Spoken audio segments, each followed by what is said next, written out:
Good everyone, welcome to this video, and today it's a Spade review on the Waffentrager, aka the Waffentrager. Now, obviously, I've spaded the Nashorn, and I still need to drag out the storied mill at some point to get something for a review on that, because obviously I spaded it after I finished the Nashorn, so wouldn't be really unfair for me to show you what the storied mill can do. So the Waffentrager, from what I can see, is essentially just a very bad attempt at making a portable Pack 43 carrier. The Waffentrager is essentially a way to carry a weapon, obviously an anti-tank gun, on a turret chassis that's cheap to make and is somewhat capable. Now, as far as I'm aware, only one Kruppsteher Waffenträger was actually built. I can't remember how many were actually built. I think only one was built. But I don't know the test results of it. I think it was tested to be pretty alright. But to be honest, this thing is one of those vehicles that, let's just say, you're gonna have grey hairs. What do I mean by that? Well, Hairy Feet's got enough of them, so I don't really need to say about him. There's one diss, by the way. I've done a diss for quite some time. But jokes aside, the Waffentrager is probably one of the slowest vehicles I've ever spaded. And that is a privilege. Now, I'm sure that task will go straight away to the T95 when I eventually get around to spading that, but for the meantime, this is probably one of the slowest vehicles I've ever spaded. Now, why is that? Well, obviously, it weighs 16.3 tons, and, well, with 140 horsepower in the engine, that's not a lot. But if you think that's bad, let's take a look at the stock, shall we? I'll take out all the engine mods, and you get just 124 horsepower. Yeah, that is bad power to weight ratio. So yeah, it's not exactly great in terms of its mobility. I mean, you can barely maintain about 10 miles an hour on most terrain. Now, this vehicle does come with neutral steering and obviously a full 360-degree rotatable turret, which is why it's at higher BR than the Nashorn, which is fair enough. Now, you still have Nashorn levels of armor, with 20mm thick being your utmost in terms of thickness. Now, the 20mm will easily set off any APHE views, and to be honest, you see, the hull break on this vehicle is very weird. I've had armor piercing shots penetrate just here, destroy the gunner's sight, and that counts as a hull break. But other times I've been hit right in the engine, which took out my driver, not the machine gun or the commander, surprisingly, and yet that doesn't count. It's got a weird hull break, this vehicle does, but to be honest, you're supposed to be playing this thing as a sniper anyway, and with the mobility this thing has, you got to do that anyway, because this thing is not very fast at all. Turret rotation speed is 13.2 degrees a second, not bad. The gun depression is 8, similar to a Panther, so again, not bad, but I would love 10, let's just say.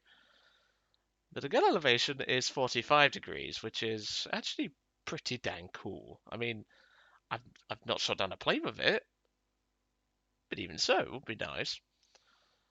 But like I say though, this thing will give you grey hairs, and if you want to feel old at 19, similar to me, drive this thing because it's slow as fucking balls. But one thing I do have to say though is that the gun is excellent. The Pak 43 88mm is probably one of the best guns that I've used. And with it having access to armor piercing composite rigid, even though you're not going to need it unless you're fighting in a full up tier, which even then only bring about 5 because the APCBC can punch through pretty much anything it fights.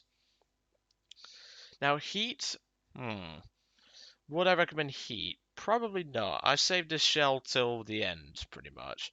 I had heat left, I had brakes, and I had suspension, and I went for heat first just to get it out of the way, and then I went for brakes and suspension.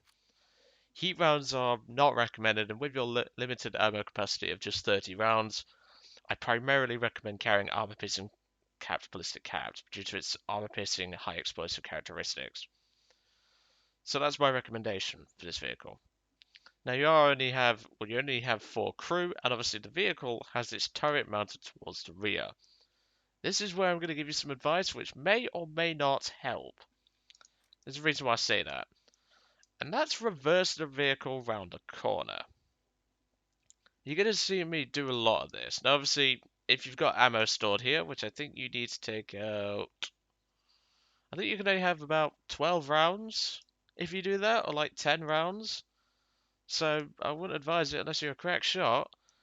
But if you want it so that if you have a high possibility of the shell just going right through your vehicle and maybe taking out your turret drive, and possibly one or two of your crew members, and maybe even setting you on fire if they aim wrong, that's really the best recommendation for this vehicle. Obviously, this thing slows balls. You're not going to be getting anywhere fast. And just to point out, the replay you're going to see is a spaded Waffentrager. A practically spaded Waffentrager. The only things I was missing was the brakes, the heat round, the suspension, and the turret drive. Yeah, it's going to be slow. But do I recommend picking up this vehicle for use in the lineup? Sure, it's actually pretty alright. Like I say, you've got to get used to it though. Obviously, at the 5.3 to 5 or the 6.0 range of Germany, you've got some very good picks. You've got such as stuff as the Tiger, you've got the Nashorn, you've got the Panzer 470, you've got the Panthers as well, including the A and the G and the F. And which I'm actually working on the G and the F at the moment. I like the F, I haven't driven the G yet. Then obviously for AA, you've got the Oswin 2, which you're going to be getting a review on very shortly. And to be honest, Germany 5.7 is actually really strong. And obviously, if you're throwing some premiums at the VFW, you've got yourself a really strong lineup. And this tank destroyer will really help out. It's just for those people who are not a fan of patience, you're not going to like this thing at all. And as you can tell, it's also open topped. So planes will feast on you. So let's take a quick look at what I got up to in this tank. Where is the Waffentrager? 20 deaths, 94 kills, no air kills. Most of my deaths were to revenge killers. Yeah, there's still a lot of them. They'll kill you the moment you kill them, it feels like. And obviously with this vehicle being vulnerable to hull break, artillery is also a main threat to this vehicle. But anyway, less of my blabbering, and let's get into the replay, and let's have a look at what I got up to in this tank. But like I say, this thing is probably one of the slowest tanks that I've used in a long ass time.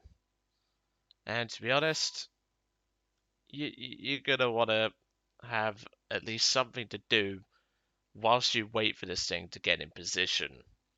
Let us just say that. So, is this the replay that I'm thinking of? Because there's one replay that I was going to show you. I think it is? I don't remember. I've had that much these last few days. But there's one replay that I think it is this one. I can't quite remember because I remember it being on this map. And there was a guy who came back, I think it was 3 times to try and kill me. I killed him all 3 times. I felt bad for him. So, as I said, practically spaded Waffentrager in terms of performance and mobility mods, except for the, as I said, the brakes, the heat round, stuff like that. I had the spare retard, which is actually quite important to this vehicle. The spare retard is very important. In fact, I think it is, because I recognise the name Lumpy7. I'm diverting here. I need to remember. I think it is this guy. I don't remember. I honestly don't remember. But here you can see, spaded Waffentrager and I'm barely outpacing a Story Mill. That is when you know you're bloody slow. That you can barely outpace a Story Mill, and the Story Mill is slow as balls. If you think this thing's slow, you need to drive that. I'll be getting, well in fact I might drag it out today and get some footage for it so I can give you a decent review of it. Don't get me wrong, the gun's awesome on the Story Mill, same with this.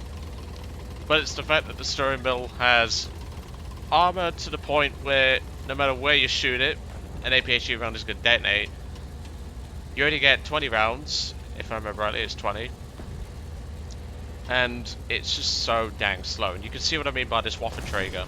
And to save you guys getting grey hairs yourself, I'll speed up the replay for you. Look at that. And this is where I get up to top speed. You could feel I could feel Hans getting it into 5th gear there. But as soon as I hit a bush, it went straight down to 17 mile an hour, and I know Olaf is going to make a joke about that. One moment. There we go. That's better. It's because I'm discussing a exam, which we have today. So I'm recording this Spade review on the day of the exam, so...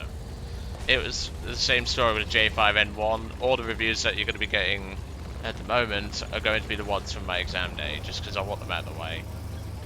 So not only do I have to remember everything about the battle, I also have to remember my exam, which, to be honest, it's easy.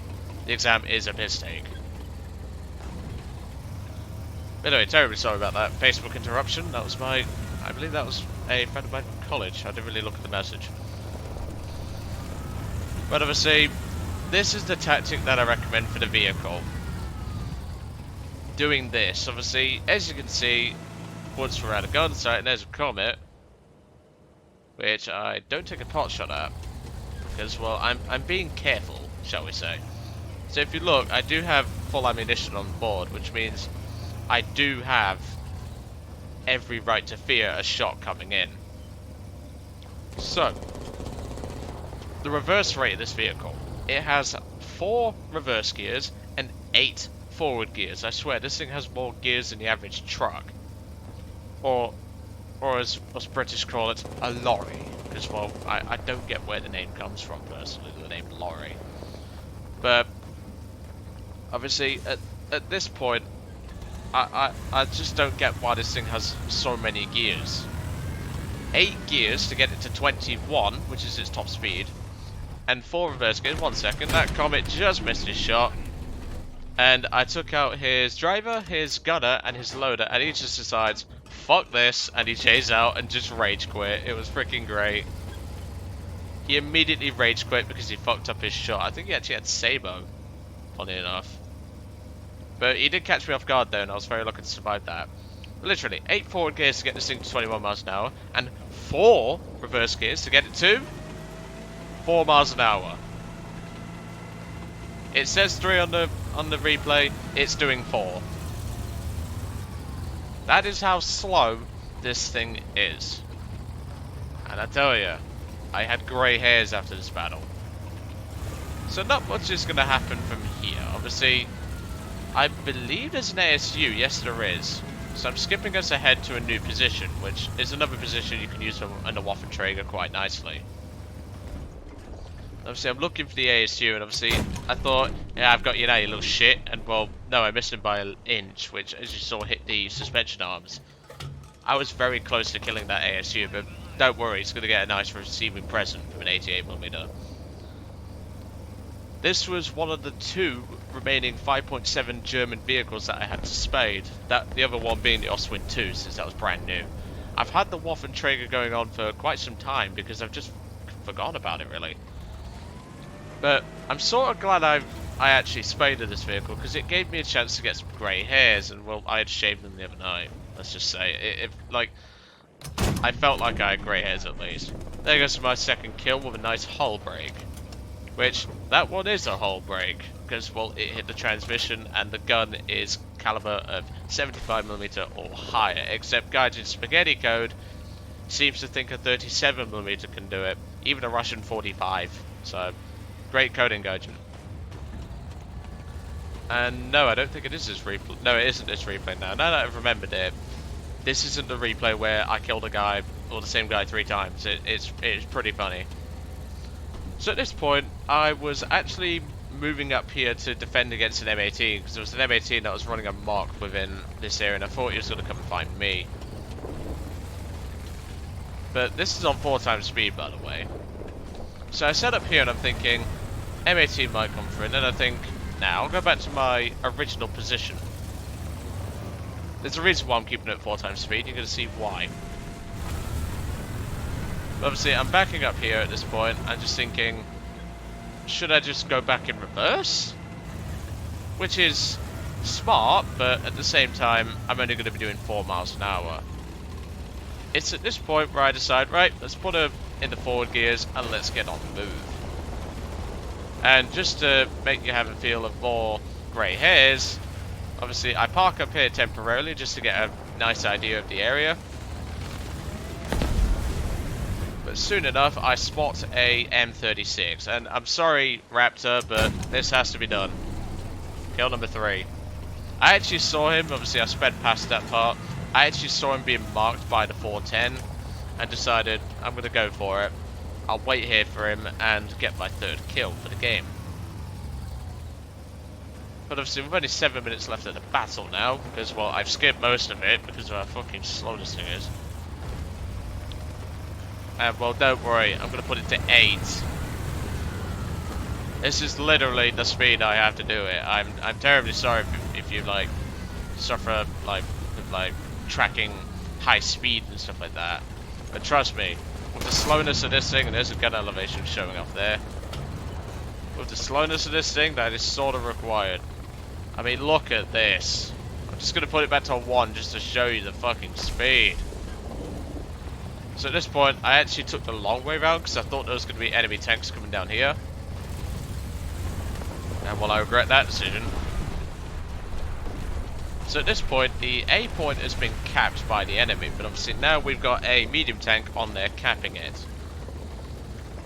And I'm thinking, okay, I might as well flank around, see what I can do, and potentially cover against any enemy threats that are coming near. And this was probably one of the smarter decisions I've done, to say I was spading this thing like a complete twat, because, well... And that was actually a friendly Ostwind firing at me. He seems to think I'm an enemy. T-34 gets taken up before I can get the gun on target, and, well, I don't know why that Ostwind is firing at me. If anything, that just alerts the enemy to my position. M6 takes a shot there. I finally spot the M6. I turn the turret. M6, I think, saw me, but I take out both cannon breaches in the first shot. And, well, the M6 gives me his gun mantlet, which I know I can penetrate. Because, well, it's only 2 layers of 50mm where the shot I hit was. And that's my 4th kill. So now I roll up into another position, which is actually quite sneaky for covering this point. But obviously, you gotta get there first, and, well, look at the speed. That's all I'll say. Like, seriously, this thing is grey hair inducing. So at this point, I think I can park in here a bit. See what I can get what's coming towards the A point. Now, the only part I won't be able to cover is from the B4 area. But, to be honest, we've got a couple of tank destroyers there anyway, so they should be able to at least alert me of something present. Or some things present, because I mean it is a 75-46 and a Brumbar, but they'll at least alert me if anything's coming there. So we're getting towards the end of the battle now, and obviously I've still got a couple of kills to get, and well, here's one of them. Chaffee, he drives out, not looking around him, but to be honest, it's very hard to spot in this position, to be brutally honest, and there's my ace for the game. And well, that M6A1, at least I believe it's the M6. I think he gets a bit brave, if I remember rightly.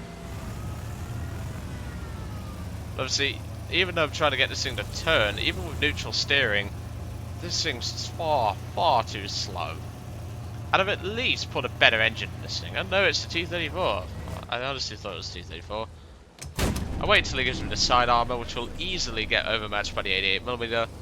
And that's my 6th and final kill. So like I say, the Waffentrager is a very patient man sort of tank. It's one of those vehicles that really requires patience. And if you ain't got patience, I cannot recommend this vehicle to you.